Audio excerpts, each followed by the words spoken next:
Surah Yusuf. أعوذ بالله من الشيطان الرجيم. بسم الله الرحمن الرحيم. Inshallah, tonight we will talk briefly about Surah Yusuf. Surah Yusuf is the next Makki Surah from the series of the Makki Surahs that started with Surah Yunus, and they will go all the way up to a few surahs. Now, Surah Yusuf is the most interesting and different surah from all other surahs.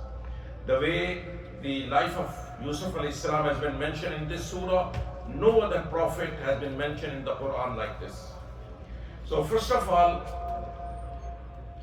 the distinct characteristic of Yusuf alayhi salam in the Quran is that no other prophet that his whole life story is mentioned in one surah from beginning to end. It's only Yusuf alayhi salam. And there is no other surah in which any prophet is mentioned like that. The most similar and closest to Surah Yusuf is Surah Taha. Why? Because Surah Taha also talks about only one prophet, that is Musa alayhi salam. But the difference is that Musa alayhi salam has been mentioned in many other surahs, but Yusuf alayhi salam has not been mentioned in any other surah. I mean, his name is mentioned, but none of his part of his story is all together from beginning to end with order in one surah, and that is Surah Yusuf. The other similarity between Surah Yusuf and Surah Taha is, you know what, that the Jews in Medina, when they heard about Prophet Muhammad in Mecca, they used to send questions through the Arabs, okay, asking this question, is he a true prophet or not? So they will keep on testing him. One question that came was that Musa alayhi salam and the Bani Israel were in Egypt, where Pharaoh was trying to kill their children, and from the Egypt they escaped, and Musa and Pharaoh drowned. The question was, Bani Israel belonged to Jerusalem. How come they ended up in Egypt? How? That was a question. And in answer to this question, Allah subhanahu wa ta'ala revealed Surah Yusuf. That is how, when Yusuf alayhi salam was thrown into the well by his brothers, taken up by a trading caravan, sold in Egypt. And that's how he called his family to Egypt. So all the Bani Israel eventually moved to Egypt. That was the answer to the question that the Jews asked. And that is how that Allah subhanahu wa ta'ala, in order to answer this question, revealed the whole Surah Yusuf.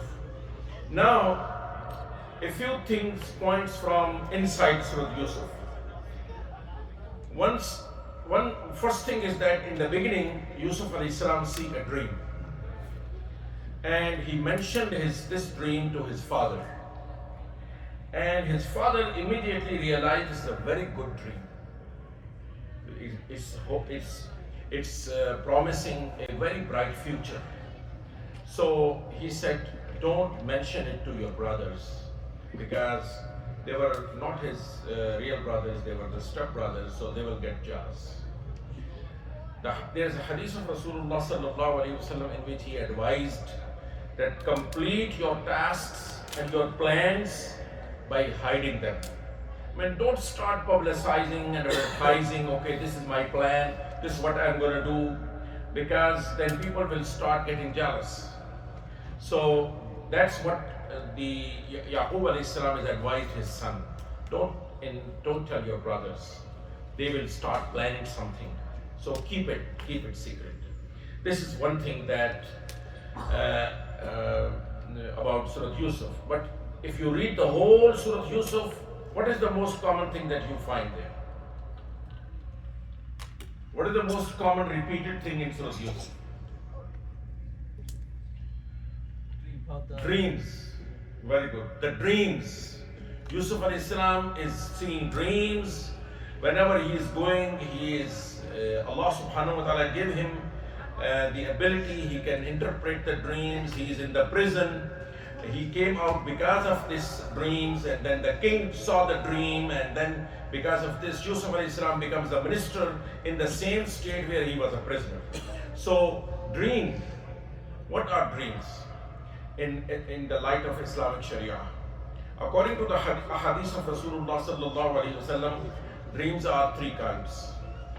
One is a dream from Allah, and that's where Rasulullah sallallahu alaihi wasallam said that the wahi is no more coming except true dreams, a ru'ya as-salihah. So this is part of the prophethood which is left. Pious and righteous people, they are guided in the dream from Allah subhanahu wa ta'ala. So this is a good dream. Second category of the dream, some dreams are from shaitan. Shaitan motivates people or shows them to the wrong path, warns them, scares them, make them frightened. And the third category, Rasulullah sallallahu alaihi wasallam said, this is what from your thoughts.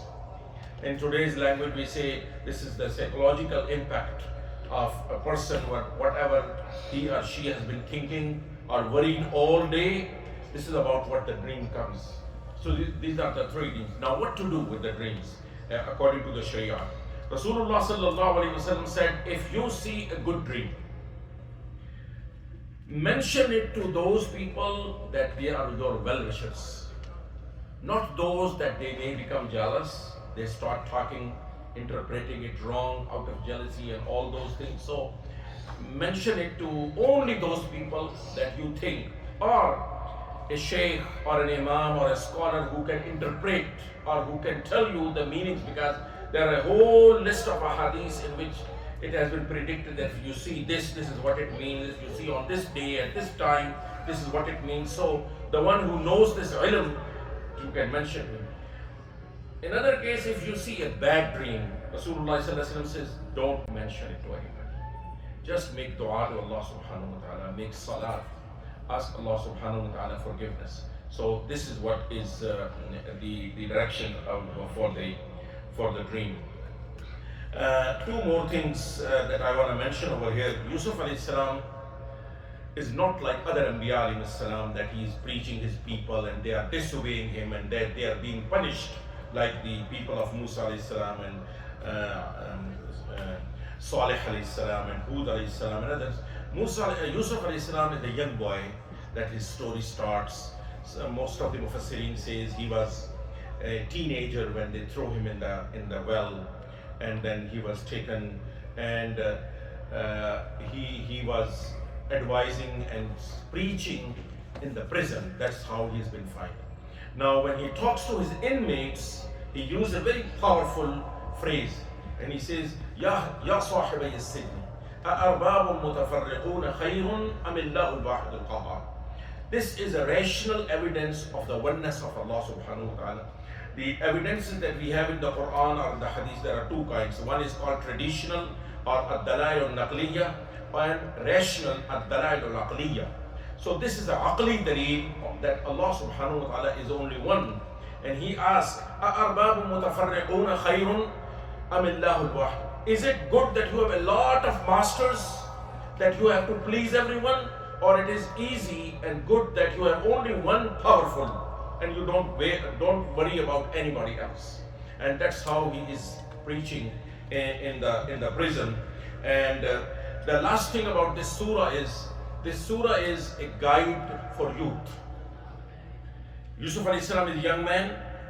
He is very handsome, very good looking, very attractive, and he is invited by a woman of very high social status to commit sin. And nobody is there. And she locks the doors. So all the reasons to commit a sin is there. And Allah subhanahu, and you know what he says? Ma'adallah, I am scared of Allah. That is what is the lesson that we get over here. No matter how many opportunities you have, you stay worried about Allah subhanahu wa ta'ala and He will save you. When Yusuf alayhi salam was trying to run away, during this, the husband of that woman came. And that's how Allah subhanahu wa ta'ala saved him.